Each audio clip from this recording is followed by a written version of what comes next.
their main mantra is do what thou wilt. So as someone who studied occultism for about 5 years before returning to the church, I can say that this is absolutely true. The satanic credo, in pretty much any satanic text that you read, be it something juvenile like the Satanic Bible by Anton Sander LaVey, or something a bit more serious. I won't name the name of the book just so people can't go and get it. But do what thou wilt, lest it harm none. That is the Satanic Creed.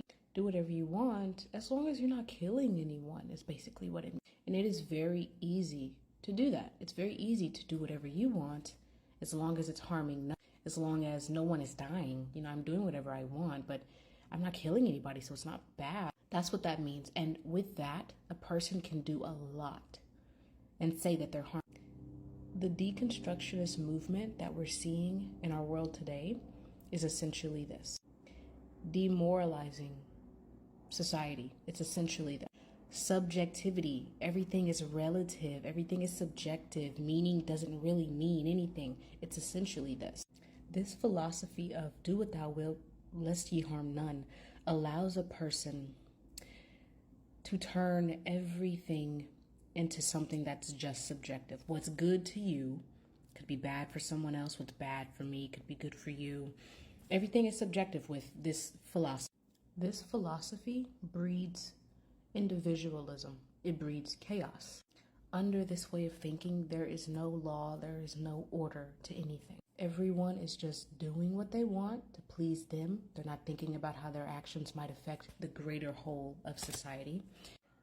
Deconstruction, moral relativism, promiscuity culture, all of these things come out of this current of thought. Do what thou wilt, as long as you're harming none. It's satanic in nature. I don't think people realize, people who sort of align with this without knowing that they're aligning with this, I don't think they realize that they're practicing Satanism as a philosophical practice. They might not be practicing Satanism as a religion, but as a philosophy, this is really all you need to practice Satanism as a philosophy, as a lifestyle. There's a lot of satanic lifestylers out there, and they have no idea. And this is what I'm so afraid of with my generation, especially because it seems as though of all the generations that this spirit, this satanic spirit, has sort of sank its nails into, Gen Z, it's sunken its nails into Gen Z the most.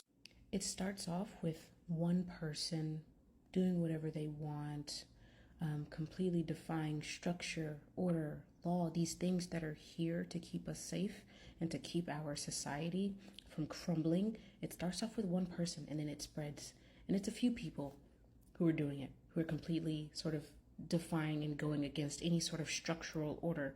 And then next thing you know, you have a society of people doing whatever the hell they feel like without regard to how it's affecting other people. Meaning is stripped from everything. Order is stripped away from society. There is no longer any objective good. Anything could be good. Anything can be bad. This leaves a lot of room for a lot of people to do a lot of bad and do it with impunity because there's no longer any objective good. Do what you want, just as long as you're not killing anyone.